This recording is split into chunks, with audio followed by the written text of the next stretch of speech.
Hi everybody, my name's Nathan Blackaby. I work as CEO of Christian Vision for Men and co-chair of Engage.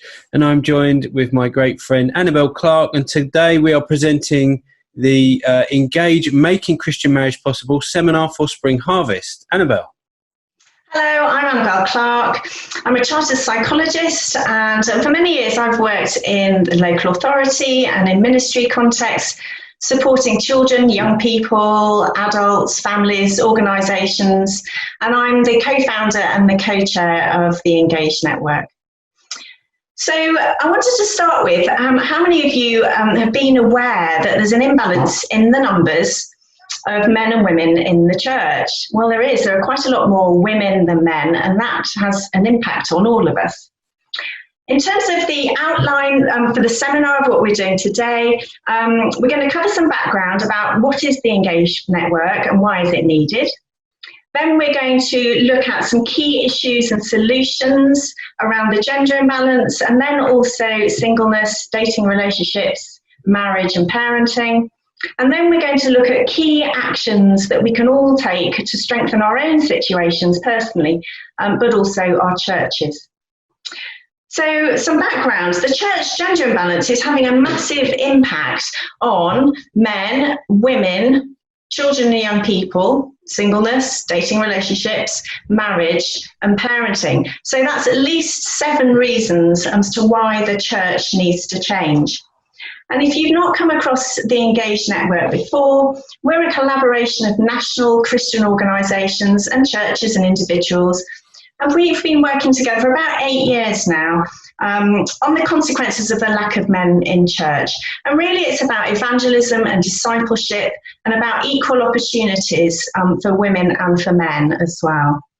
And our joint vision is this: for singleness or marriage to be a genuine choice for all Christian women and men through a church that's gender balanced and teaches about healthy singleness, dating and marriage.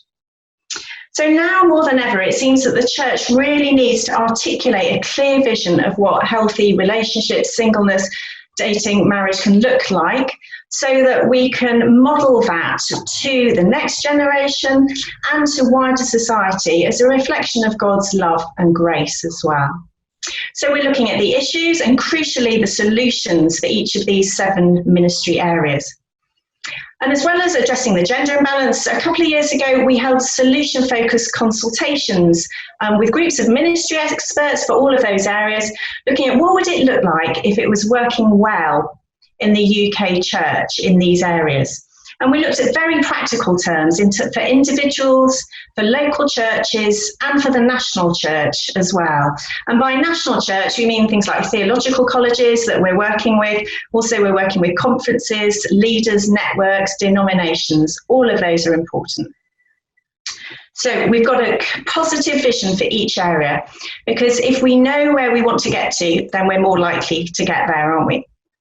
After that, we developed those chapters into a book, and here it is, as you can see on the screen. It's a very practical resource book, and it's got very varied contributors, which is great. We've got people involved like Nick and Silla Lee from HTB Marriage Courses. We've got the Reverend Dr. Adrian Chatfield, who's a fellow at Cambridge Ridley Theological College. We've got the Reverend Kate Wharton, who's Vicar of St Bart's in Roby and also Assistant National Leader for New Wine. Harry Benson, Research Director at the Marriage Foundation. David and Liz Percival for 2 into 1 Marriage. And then we've got Care for the Family, Paula Pridham, and also British Youth for Christ, Laura Hancock's involved as well as Nathan and I. So it's a very practical handbook that blends research, theology, practical tips, whether we call ourselves leaders or not, so to strengthen ourselves and other people as well.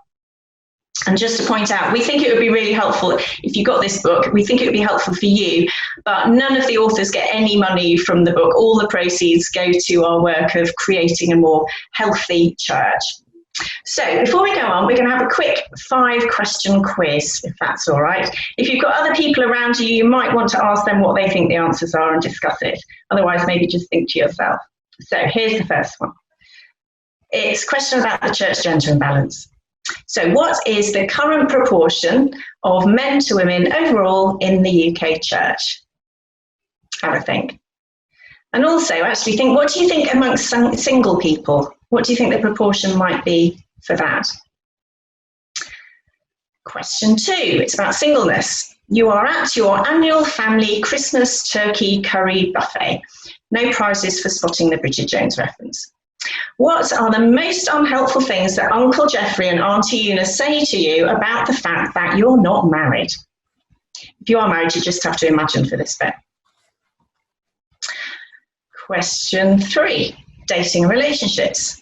How many single Christians say that they haven't dated for at least a year, or it's many years since they last went on a date? Is it A, about a quarter, B, about half, C, about 3/4? Have a think.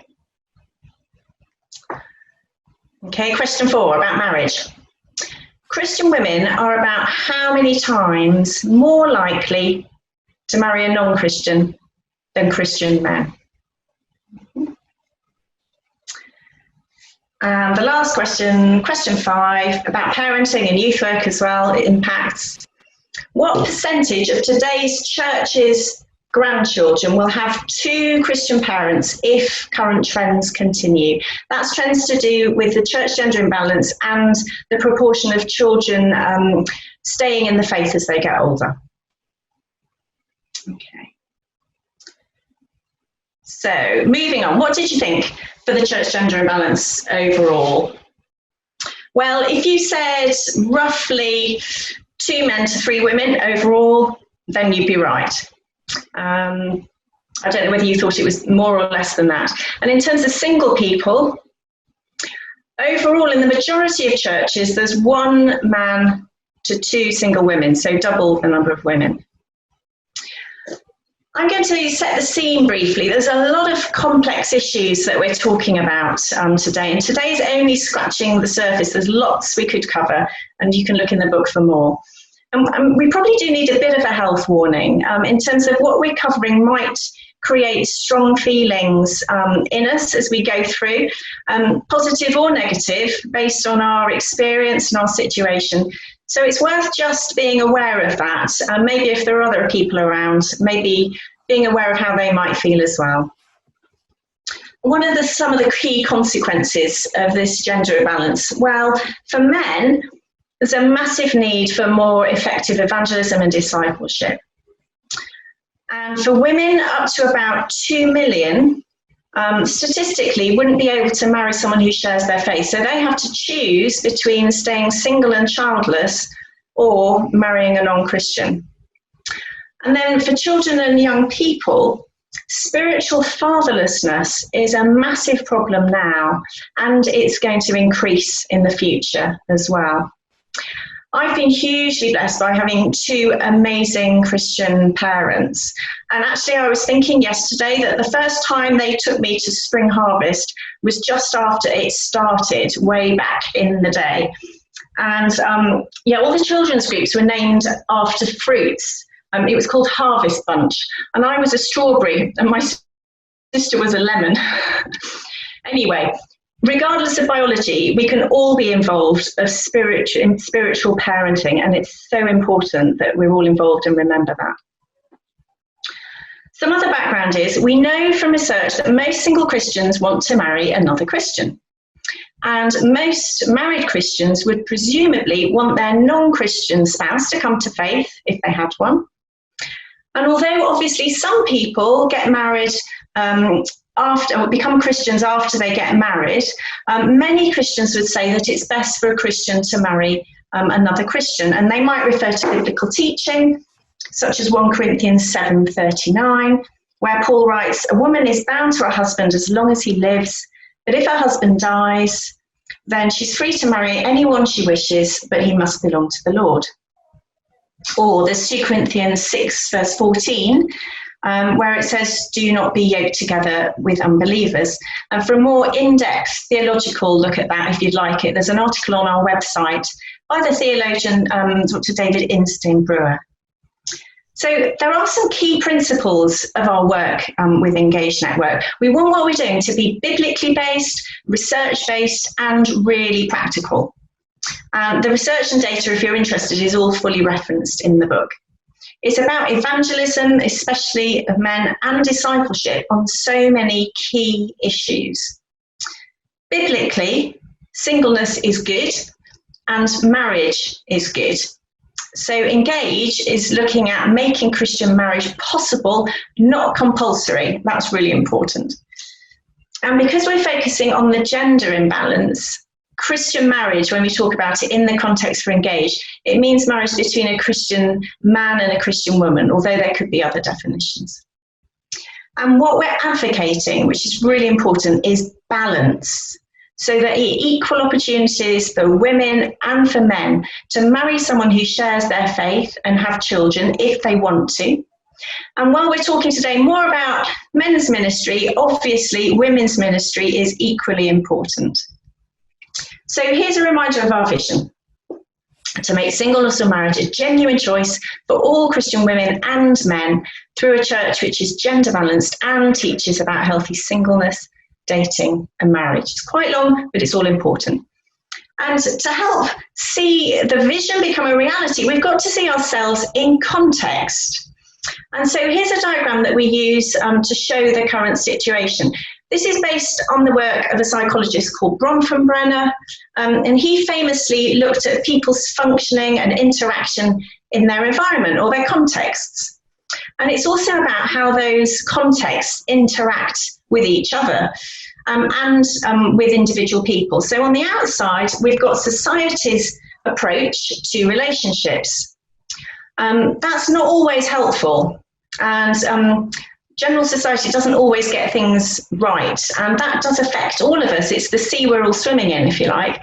And then within that, we've got the church gender imbalance, which we've talked about. And then within that, we've got everything that's going on in the church around Christian marriage, parenting, youth work, singleness, dating and relationships.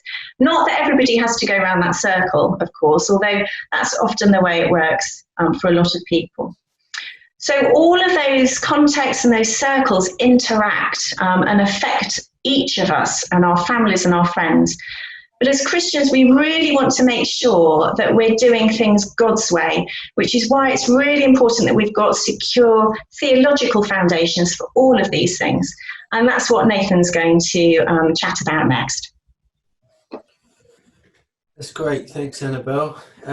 Next slide. There we go. Look at that. So the next sort of sections after Annabel's great introduction overview there is just to reflect a little bit on the contents of the book and the different sort of aspects that we've looked at, and to sort of set this off and put a foundation in. Adrian has done a really impressive start for us with theological foundations, basically building on, in essence, the time and culture that we're currently in, which again has drastically changed or is being changed at the moment whilst we're all in lockdown and the chaos that is causing. But we've seen a process over the last few years of questioning marriage and the gift of marriage, and the chaos that has actually then brought on into society and into culture. So Adrian kind of builds on this foundation and starts to look at a biblical response or a biblical foundation for marriage. Interestingly, in the book, Harry Benson pulls this out. I've got this written down here that Britain has the highest rate of family instability in the entire developed world. I mean, that is staggering. Just under half of all British teenagers are not living with both natural parents, and the divorce rate is at 40%, which is quite astounding. And when we talk about a culture of chaos at the moment when it comes to defining marriage and the foundations of marriage and the benefits of marriage.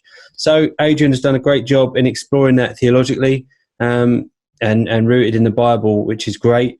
One of the things he looks at is that we are created for community and relatedness.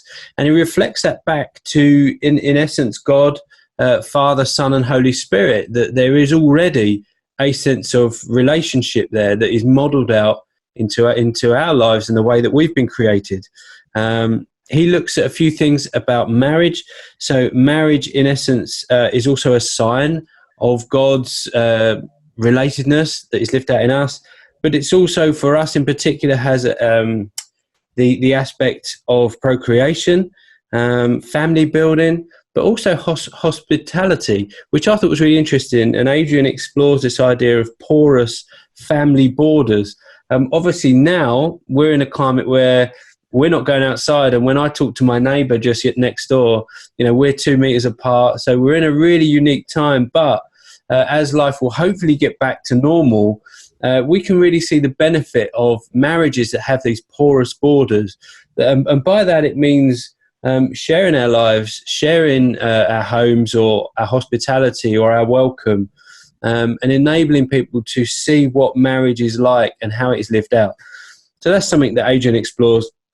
And also the sort of micro model of church that as Christian marriages are established and set up, they can be a formal sign of a relationship between one another and that relationship that we have with God. So it's quite an interesting look on marriage. He also looks at the covenant model for marriage based in the Old Testament. He pulls out some really interesting things. I've got my book here, which I'm going to refer to. And in it, Adrian looks at how a covenant can really reflect what we have in marriage. He talks about it being a pledge or a promise or a commitment, and then the sealing of that commitment, both sworn or written. There's also terms to the commitment and what it's all about. Underlying conditions. So if this happens, then this is what will happen. There's a conditional sort of process here. But then there's also, in the good news, the blessing and rewards and intended outcomes.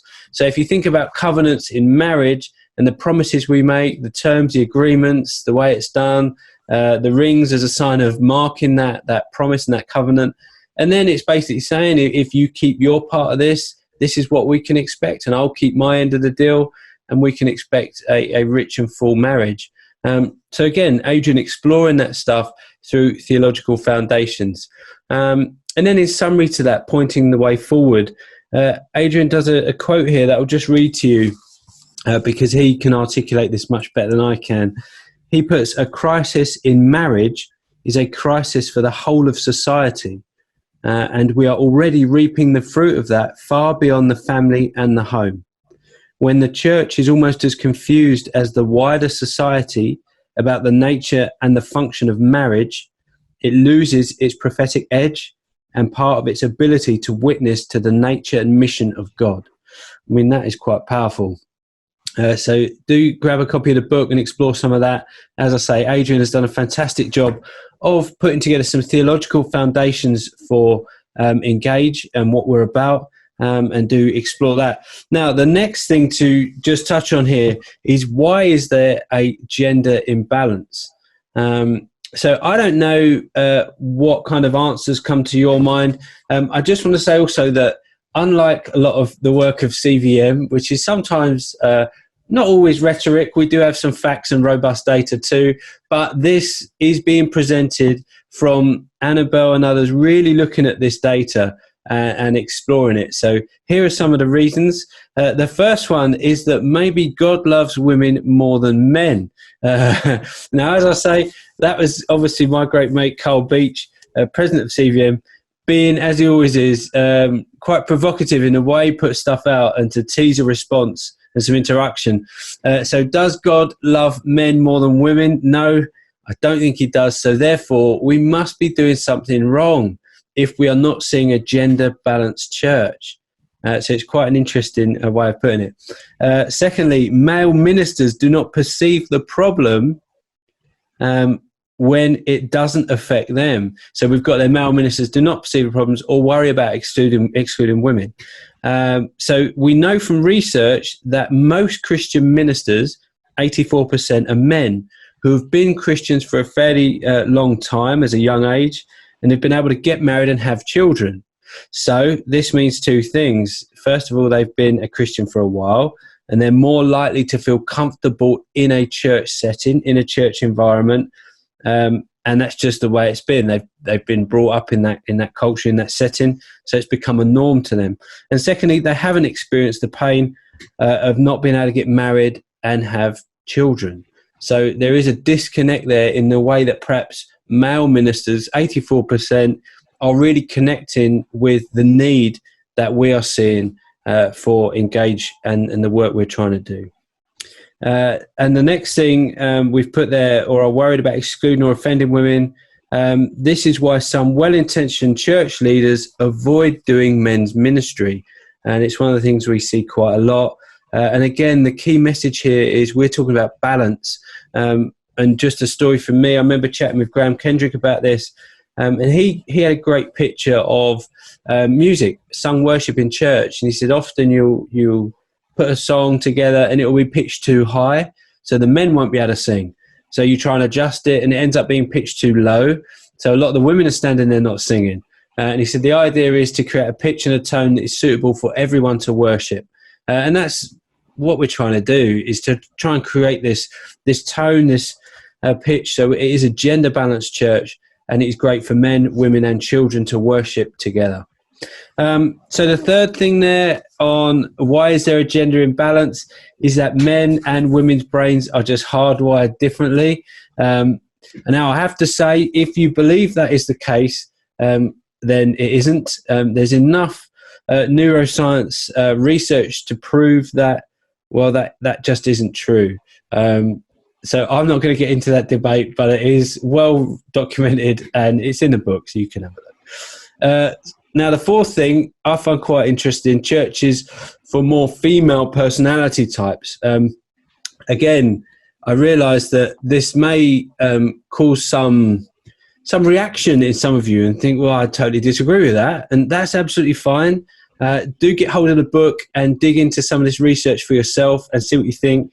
I'm just going to read what's written here for me, and that way I hopefully won't offend too many people. But one study found that both men and women who scored more highly for more common male personality traits were less likely to go to church, pray, and have a positive attitude to Christianity. They preferred new and adventurous experiences, which the average church may not involve often in. Differences in religiosity were due to personality difference rather than being male or female. Now, the next thing is interesting as well. It's also been found that clergymen personality types are closer to general female personality population norms, and clergy women personality types are closer to general male population norms. Okay, let that sink in for a minute. Most church ministers are male, and they probably have been going to, and they probably most effectively engage with personalities similar to their own. Okay, a more personality balanced leadership could help develop a more gender balanced church. So there you go. I hope it hasn't upset too many people and you've stopped watching. But that's what we've seen, that church is more for female personality types. I'm going to move on to the next thing, number 5. And what other reasons do people give? Okay, so here we've got the romanticization of the church.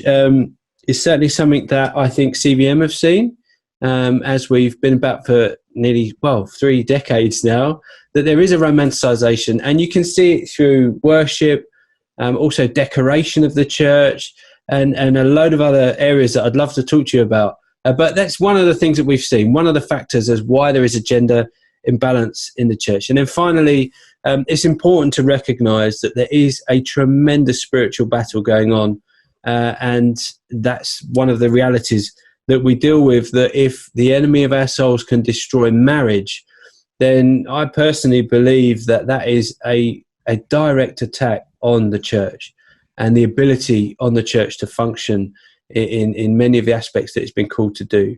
And we are seeing that attack on marriage right across the globe. So we are definitely in a spiritual battle, no doubt about that. Okay, next slide. So what can we do about it? Men's ministry. So one of the things that I'm able to comment on and speak into in my role at CVM is the aspect of men's ministry. And obviously one of the approaches we took here was to look at this from an individual level, local church, and then wider to a national church. And obviously for individuals, I actually really personally advocate for men's groups. I know that, again, it's not always a popular thing to see men's breakfast pop up and men's groups, and well, what about the women's groups? And I'm totally for women's groups too. But I do believe that when you get men in an environment as individuals where they can share deeply of themselves about their lives and not worry about their wives necessarily hearing that level of intimacy or intimate kind of conversation, that they just have to speak out, it can be incredibly transformative for men. Personally, I've been in many groups. I'm in 2 men's groups now, and one of which enables us to go to that level of personal reflection, honesty, and it has, I can promise you, transformed the lives of each of us to have that level of honest conversation where it's guys together. What we talk about around the fire doesn't leave the fire. And you know that these guys have got your back and they're praying for you and they're speaking into your life. And that for me has been essential. So I'm a big part of cheering men's groups on, but I have to say it's men's groups with an evangelistic edge that I cheer on rather than just get together and pat each other on the back. So just to define that, and I'll talk about that in the next slide. But there is a huge level of importance for men meeting together, not just in our spiritual formation, but also in our mental health. I remember going through some stuff in my life, and quite often when guys hit the wall, they'll retreat into their shed or their man space like mine, and we go to the tool shed and we go to certain things to fix the problems. Maybe it'll be isolation or work on the motorbike or go for a run or lift some weights or do whatever it is that we do to fix those problems. But when stuff goes wrong, sometimes the toolkit isn't there, and we're in our sheds going, I don't know how to fix this. I don't know how to sort this out. So not only is it important for a men's spiritual health, but it's also for our mental health too. And I do believe that the men that come out of these men's ministry meetings and time of fellowship together are better fathers, are better husbands, and we know how to integrate ourselves better into our family situation. So I'm all for it. And I know my wife and many women who support CVM are cheering us on massively in this work. And then as you kind of build this, you've got a local church strategy. And CVM are really working with local churches across the UK to try and generate more and more men's groups. And our heart is, you don't need to form your men's group with CVM. It doesn't have to be partnered with CVM. If it is, great, we'll cheer you on, use our resources. But use them anyway. Like, we just want to see more men being plugged into evangelistic discipleship groups, because we need more men in church, not just in church, but we need more men to be following Jesus Christ authentically as sold out followers of him. And that will see a tremendous shift in the UK. And then again, nationally, right across the UK, there's a ton of benefits for men's ministry and really cheering this stuff on. And CVM and other organisations too do an amazing work on a national scale of pulling men together, firing them up, getting them saved, getting the gospel out, and getting them equipped to reach out to their non-Christian mates who, by and large, the church are not reaching.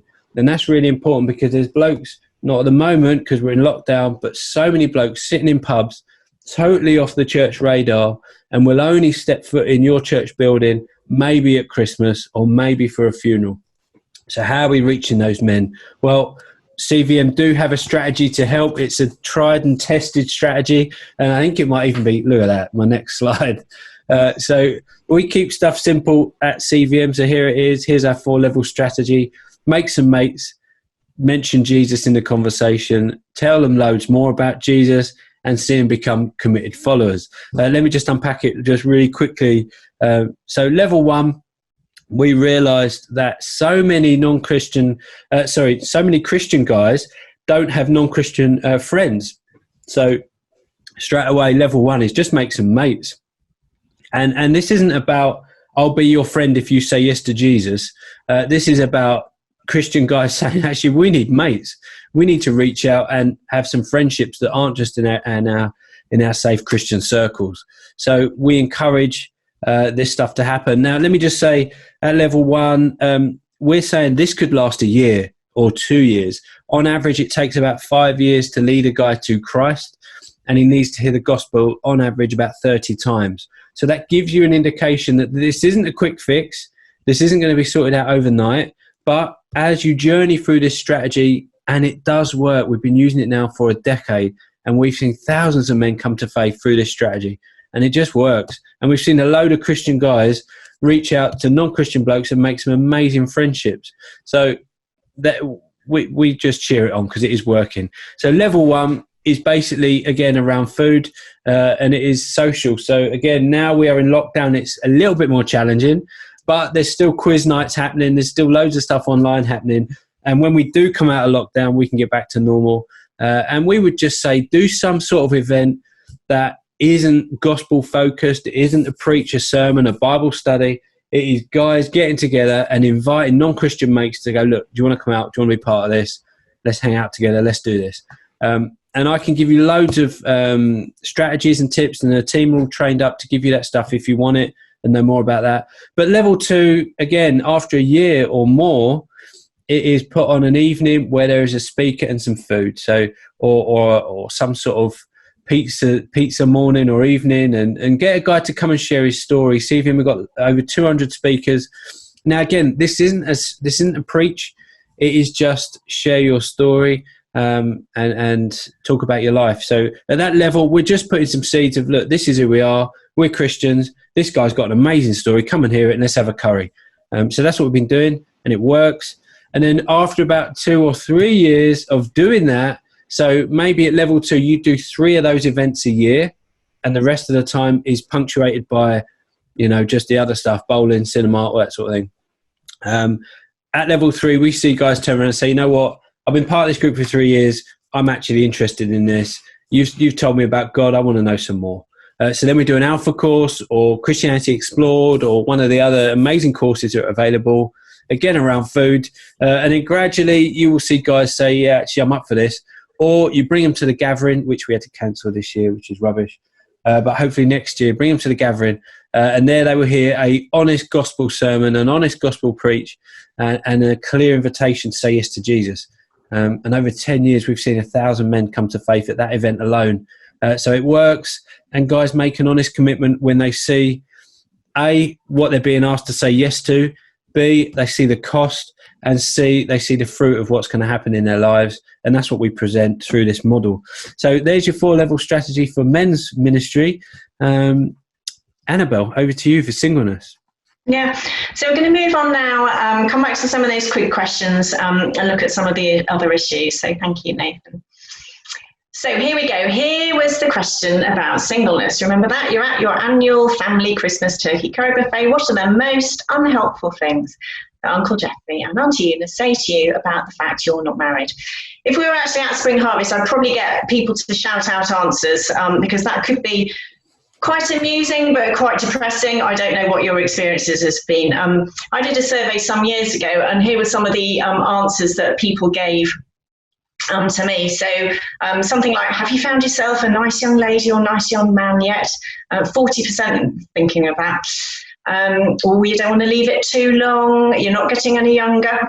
A lot of people have had that. You're setting your standards too high, or you're too fussy. That's a very common one.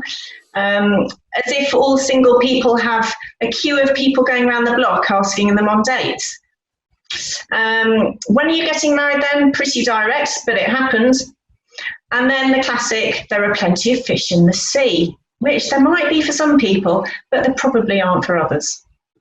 So, a third of adults in church are single in the UK. So for every couple, there is a single person. And it might be you, your friends, someone in your family, maybe your children.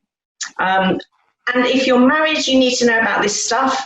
You need to know about stuff about singleness, just like single people need to know stuff about marriage as well. It's really important to say we need to avoid assumptions about why someone is single and how they feel about that. And people are single for a whole variety of different reasons. And it might be out of choice and it might not be. And also, single people aren't just in their 20s and 30s, of course, which a lot of church ministries seem to think, which is a bit strange.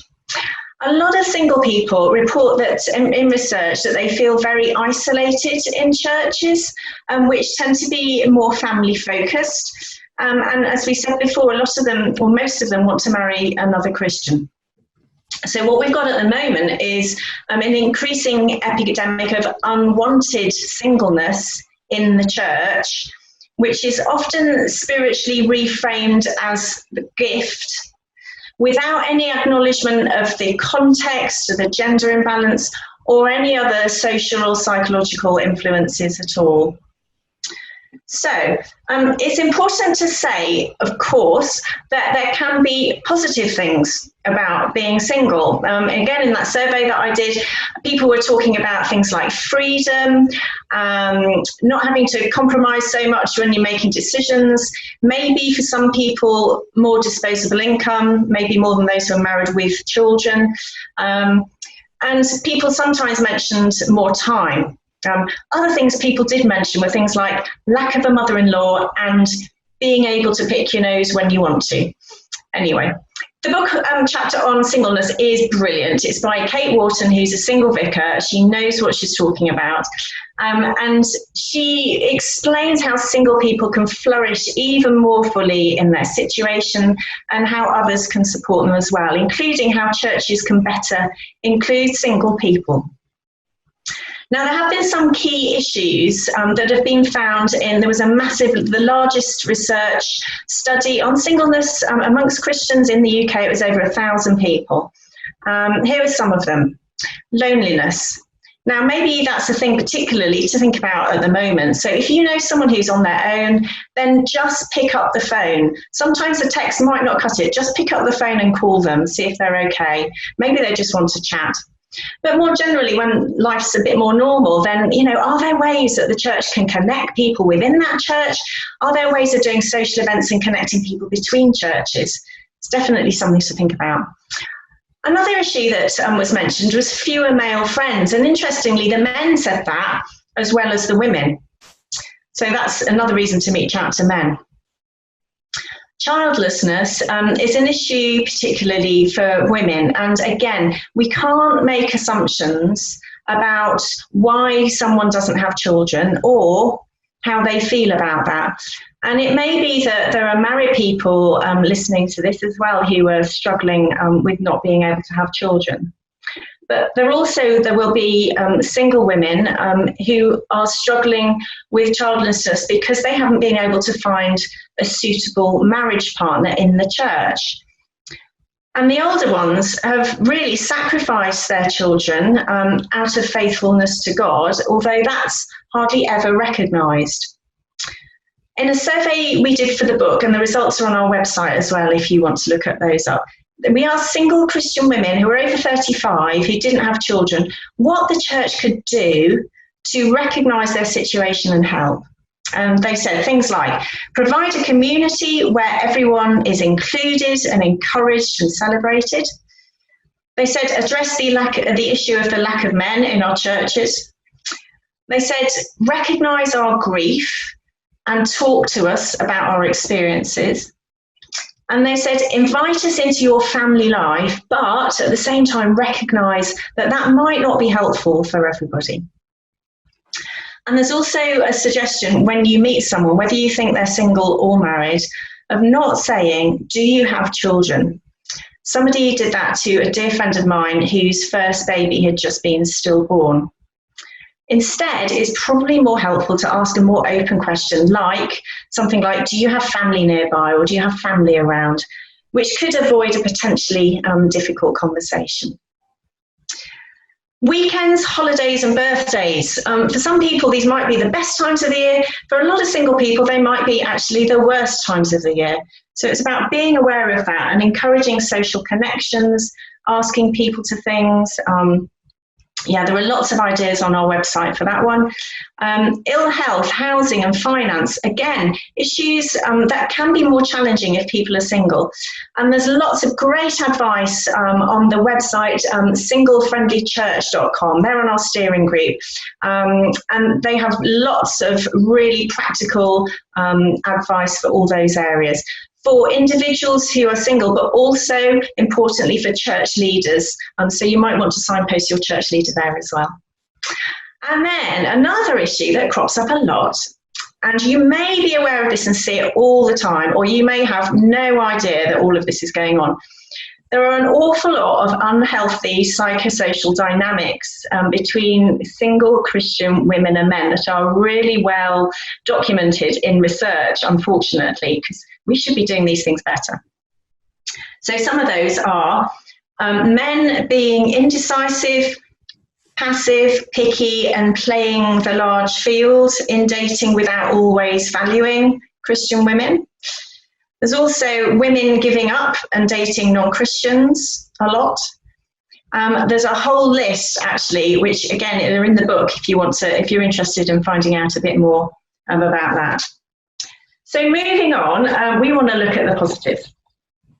So I think the next question, yes, dating and relationships. So this was, how many single Christians say they haven't dated for at least a year, or it's many years since they last went on a date? There you go, 54%. So if you said about half, then you were about right. So what we've got is the lack of men plus the lack of teaching that there is on dating and relationships, leading to really a pretty paralysed dating culture in the UK church at the moment. A lot of churches have courses and resources on marriage. There's lots of those around, and they're brilliant. If you go to a large church with lots of young sort of professional single people, then maybe you might get a talk on singleness once every couple of years if they're really ahead of the game and you're quite lucky. But there's hardly ever anything on how to get from A to B in a godly way, if you want to, through healthy Christian dating and relationships. And yet really our situation, whether we're single, dating, married, all of those are such key life issues. We really need good teaching in the church on them. Now, I don't know if you've ever had the experience of reading the Bible and feeling like there's a verse that leaps out at you and hits you between the eyes, and you just feel that it's God talking to you in that moment.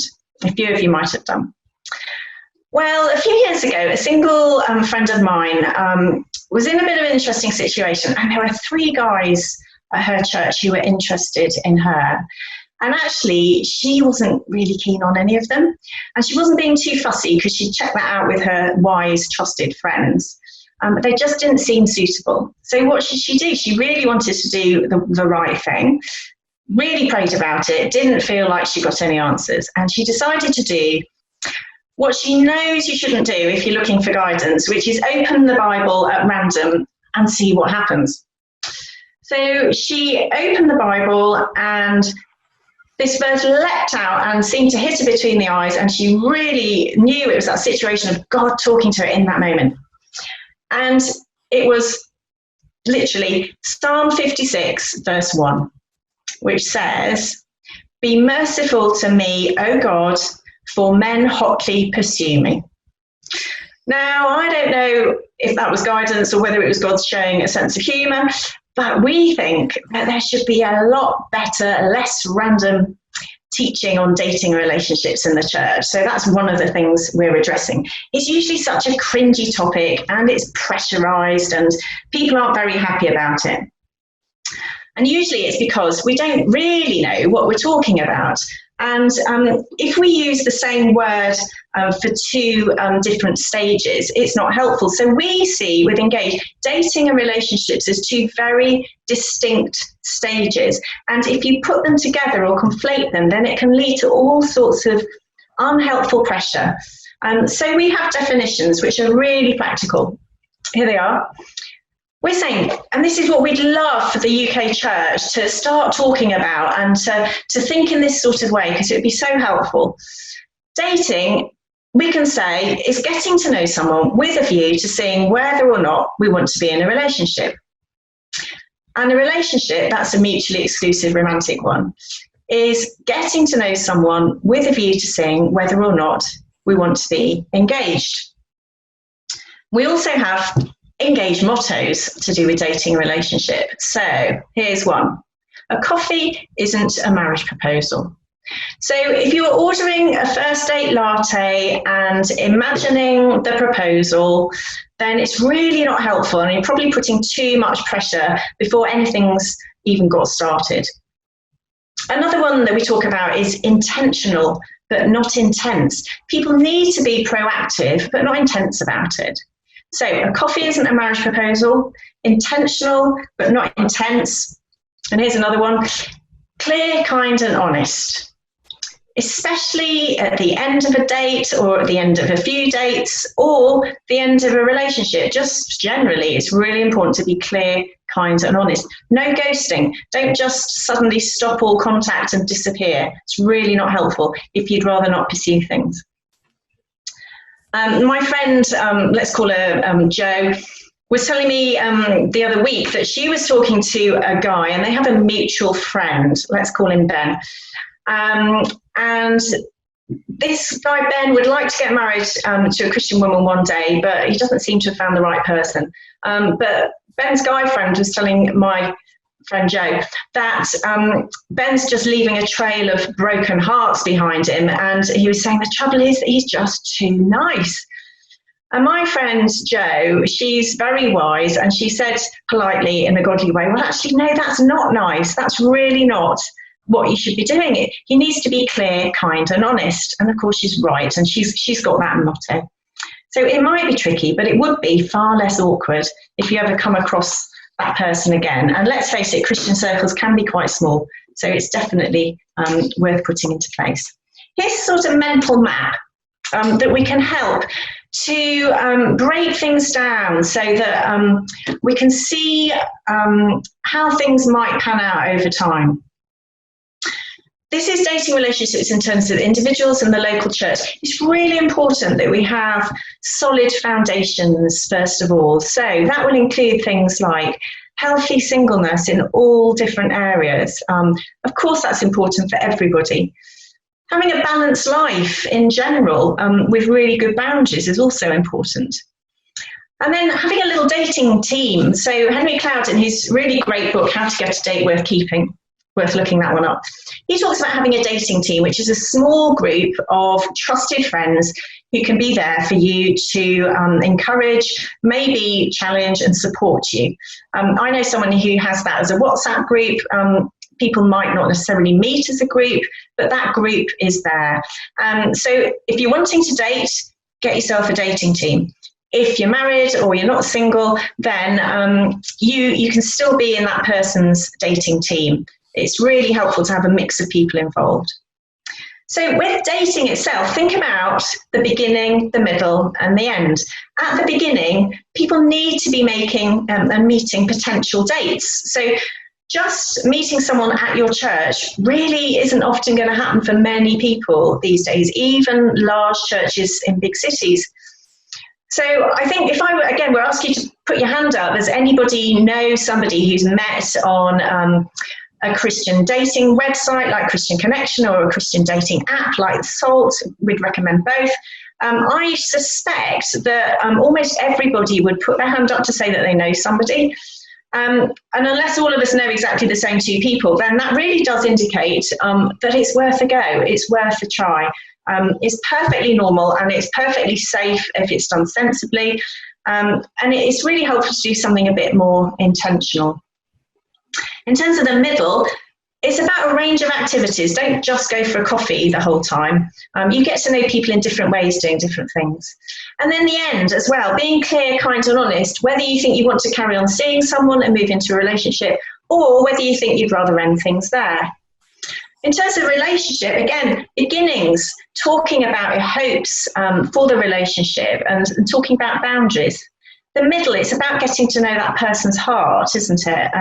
And the ending, again, being clear, kind and honest, whether you're going to finish things there, or maybe you're going to get engaged. So in terms of the local church can really help by providing a gender-balanced church, by really supporting teaching and discipleship in all of these areas that we've been talking about, organising social events, pastoral support, and signposting people to good books and websites. And there are lots. I think it's the biggest collection of dating resources on our website. Have a look. There's things by all sorts of really great people on there. And nationally, we're working with theological colleges and other leaders, because it's so important that leaders in churches know about this stuff for themselves, but also in terms of how they can support other people as well. And of course, if we have better things happening in terms of singleness, and healthy dating and relationships, then we're more likely to have a really good foundation, if people want to get married, then to move into marriage. And so Nathan's going to talk now a bit more about marriage and everything that we're looking at through that. Yeah, great. Thanks, Annabel. Okay, next slide should be a quiz question. Let's see. Oh, and the answer as well.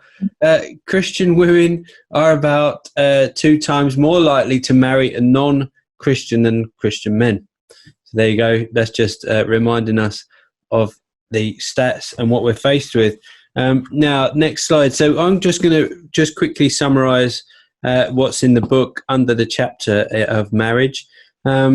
I remember when I got engaged to Jenny, my wife. It was a lovely day. I took her to Beachy Head. I didn't realise that it was sadly a suicide place. But yeah, I took her there and it wasn't quite as romantic as I had imagined. But anyway, I proposed and she said yes. And then in the car on the way home, literally moments later, she said, so when are we going to get married? And I was stunned. Because I didn't consider a date or that we would actually get married. It felt like just the next step in the relationship rather than, we are going to get married now. When's the date? So I was actually quite taken back by that. So probably needed a little bit more coaching and support early on. But there you go. You learn from these things. And it's now been 20 years of beautiful marriage, I have to say that. So what does this look like for a married couple when both are Christians? My wife and I are Christians. So yeah, support, structure, training, regular times to encourage one another, a clear vision of what marriage looks like. And even when you do have shared belief, it doesn't mean you're always going to agree on that shared belief. And there are many times when Jen and I have actually theologically said, I disagree with you here on this. And we've had to talk to other people. We've had to talk to the church and get guidance and support and encouragement. So certainly for Christian couples too, on an individual kind of basis, is very important. But interestingly there, when one is a Christian and the other isn't, and this is something that the church doesn't always talk about, the spiritual singleness, but it is in the book. And that's really important. We've got here just some notes on this, but being aware of the potential difficulties, but also the potential opportunities, and how the church on a sort of individual level can support marriages like that. Negotiating how the spiritual difference will be handled, very interesting, and planning ahead around possible implications, raising kids and just attending church on a Sunday if the woman wants to and the husband or partner doesn't. What does that look like? And the conflict there that can happen. But also in developing an intentional support network to have this dialogue and to really encourage people who are in this situation of what we're calling as a mixed marriage where one partner believes and the other doesn't. And then a bit broader into the local church and talking about marriage again. So leaders regularly attending marriage enrichment, and particularly things like Time for Marriage. I went on a Time for Marriage weekend with Jen and chatting to the couple who run it. But we're just saying how often guys don't want to get involved because the idea of a Christian retreat or a marriage retreat or something like that, it's almost saying, well, we've got problems, so I've got to admit to it just by going along. But I think the idea of framing it as enrichment is really important because that does change the way men and women see it, but it also shapes the content that it isn't just going because you've got problems, it's going to enrich a marriage to keep it being the best it can be. And I think at local church level, we do that, but it could be done even more. And particularly for me, in ways that are quite dynamic. So I'm a guy who is, if I'm honest, quite bored of sitting in rows and being taught. Whereas if you put me into a woodland for the night and said, right, you and Jen, build a shelter, get a fire going, and spend the evening together and just talk about these things, I would absolutely love that. And I know loads of other people would. And some are actually doing that. So all I'm saying is there's loads of creative ways for the local church to be doing marriage enrichment that isn't just sit down, here's a handout, a printed handout from PowerPoint, and we're going to take you through these steps. It can be quite dynamic. Also, the idea of identifying marriage champions and people that can get alongside others. And this isn't just essential for marriage. I think this is really important throughout the church at every stage of our Christian sort of development and life, where we get alongside others that can say, you know what, I've been through where you are, and I've come out with a few things to share. Do you want to hear them? And I think that kind of mentoring process is so valuable. There's absolutely loads of scope for the local church to be really enriched and blessed by this stuff. And one of the things to just pull out as well is that at the back of each section, and I know Annabel's referenced this, are the grids. And they're just so helpful because it is basically just what would it look like if this is being done well for a couple, individual couple, for a local church and a national church. So there is a ton of resources here of people that are working in this arena and saying, this is what we would dream it to be. How do we get there? So again, for the national church, just one thing is just modeling the dynamic of marriage and that relationship and how it can be lived out, both warts and all, if you like. And I think that's so valuable because we mustn't present a model of Christian marriage that is, it's just perfect. And we just cruise along because we're Christians. That's not the case at all. Like any marriage, it takes a load of work and a load of graft to make it work. But the benefits are there, and we list these in the book on a national church level as well, and the impact that we can be having. So next slide for me is on parenting and youth work, yet another dynamic which is impacted by this. And here's a question, and the answer is there for you. 16% of today's church's grandchildren will have 2 Christian parents if current trends continue. So let me just say only 16% of today's church's grandchildren will have 2 Christian parents if the trend continues. So next slide shows us just a few things on parenting and youth work, discipleship around young people's dating and relationships. I mean, this is a huge issue, one that as a dad of 3, I'm currently navigating. So my eldest is 12.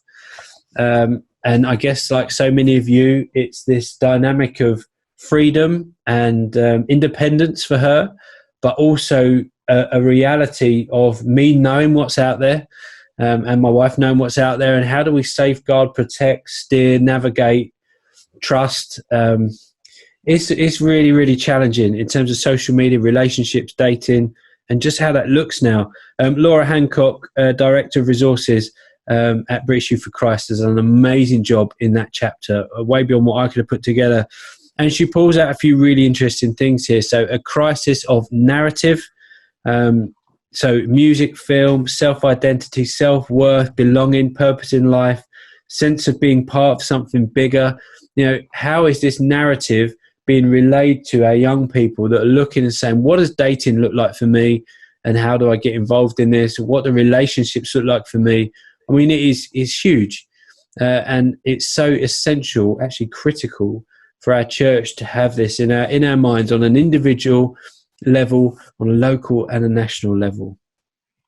Core purpose there, it's about us being able to help nurture and steer that growth so that it does flourish, even though it might not be something we understand. So social media is, I'm still in there, I'm still hanging on, I'm still kind of keeping up with my kids, but I am getting left behind now. So I am slightly uncomfortable with it. And my default is to shut down. If I feel like we're losing control, is to turn off and unplug the modem and throw it in the bin, and then everyone's safe. But that's not how it works anymore. And understanding the need of dialogue, of honest conversation, and also being prepared is essential. And I think as a Christian community, we can really resource and facilitate this so that we're not caught off guard, that we are well prepared and able to develop young people, but also to help them hear God's voice in all this stuff. It's not just about their self-awareness or enlightenment as young adults coming through. It is about hearing God's voice and as a generation above, being able to shape that process so that they do hear his voice and do respond and know the Lord's voice in their lives. Cross-generational relationships, again, essential. I hadn't realised how important this stuff is. And we'll go on in the next slide in a minute about 5 key relationships that children need. So we'll pick that up in a second. But cross-cultural and cross-generational relationships are really important. Face-to-face skills. Obviously, right now, I feel like a bit of a hypocrite saying, yes, you must be more face-to-face and personal because we're all in lockdown and all having these meetings online. But when life resumes to normal, it is a process of encouraging children to really develop and understand the art of face-to-face relationships and listening and how that is nurtured. But let me say, I don't think it's about saying that what they currently do is wrong or negative or bad. You know, my son games online with his mates, and that is a community. That is a way of relationship for them. And it's not to say face-to-face is, you know, far superior and what he's doing is rubbish, but it's a balance, and it's trying to encourage him out of that mindset and to see actually the benefit of face-to-face and nurturing those skills. So again, the church is incredibly equipped to do that. Intentional teaching and strategies. Again, I've kind of touched on this, but getting ahead of the curve, being equipped, being resourced. So as a church, the challenge is parenting and youth work. What are we doing? How are we doing it? And in particular, looking at the needs of our young people as they explore dating and those relationships on an online in an online world. My next slide, we'll look at the local church. So again, good role models, understand the culture. I've covered some of this, but just at least 5 significant relationships. I saw this recently in practice. My daughter, again, my eldest, she needed some advice on stuff. And in the past, both myself and myself and my wife, probably more me, felt like I could answer whatever query she had and she wouldn't need anyone else's input. I'm just being honest here. But I've suddenly realised this experience, she came to me for advice and I gave her the advice that I thought was the right answer. And then she went, yeah, okay, I'm just going to ask a few more people. And I was like, what? And she did. She went over and asked some different people, different ages in her life, grandparents, a cousin, an auntie. And I was really encouraged to see that. It did challenge me, which is good. But I suddenly realised that we do need this network of people around our children that they can go to for advice as they grow up, as they change. And I just want to also say that I think we've got an opportunity to be so creative with our children in terms of how we mark and celebrate the steps of maturity and adulthood in their lives, both boys and girls. So to give you an idea, I mean, obviously I hang out with loads of people and they inspire me to do this stuff. And one guy, Dave Hurd at Global Adventure, he encouraged me to do fires with my kids. So I've got a fire pit, and if something happens in their lives that is quite a big marker, I've tried to cheer it on or to celebrate it and actually like pause to say, no, this is a big thing. Like, let's sit out, we'll sit under the stars, we'll burn some stuff in the fire pit, we'll talk about that moment in your life and let's mark it. Let's make it a significant landmark, a step. And I think that's really important. And I think as a church, we've got so many creative people, so many people leading ministries and movements and charities, or people just doing stuff locally or in their own home with their kids that is so encouraging and so creative that we can really tap into that as a local church, but also on a national level. That this stuff, like I say, there's ministries and organisations that help mark these rites of passage for young kids, for adults to really be part of that process with their children and those children in their care. So yeah, there's loads of stuff there. This book is absolutely phenomenal by Sarah Smith. We highly recommend it. A Guide to Growing Up, honest conversations about puberty, sex and God. I mean, amazing. Such a good resource. Do grab hold of that. Over to you, Annabel. Brilliant, thank you. So we're coming towards the end of what we're going to cover today, and we've covered so much, but possible next steps. Praying. It's really important that we all keep praying about the things that we've been talking about. What does it mean? Think about what does it mean for you, for your family, for your friends, and think about what God might be nudging you to do as a result of what we've been thinking about today. Today's only a starting point. As we said, we really recommend that you do get the book. We don't get any money for it. We've all only done it, and it's involved, 50, 60 people. We've all only done it because we genuinely think it's helpful for individuals, whatever their situation, and for strengthening the church. So maybe if you're online with the seminar, you can pop straight over to Amazon, Google 7 Reasons Your Church Needs More Men, and get a hold of it there, and share it with your church leader as well. Another thing is monitor the data. This is just a simple idea, but is there anyone in your church, or maybe doing a quick rough count about how many men or women there seem to be in the congregation or in the home groups or the youth groups or whatever, and even just getting a bit of data to show what might be going on in your church. That could be helpful. Listening to each other and being aware of each other's situations is just so important. So we'd really encourage you to continue to do that as well. We have a website which has lots of resources on, and we're on Twitter, Facebook. We have a monthly short newsletter. You might want to join in with any of that. You can get in touch by email. We'd really love to hear from you, whether it's about your thoughts on the seminar or maybe things you've put in place as a result of what you've heard, or maybe what you go on to read. We'd really love to hear from you on that.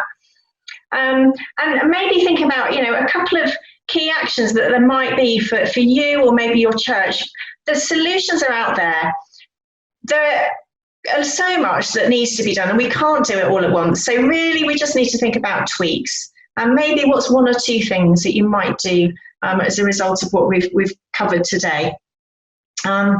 Please do sort of continue to pray for our work as well. If you want to consider supporting us financially, we do run on literally a shoestring, so that's an option via our website.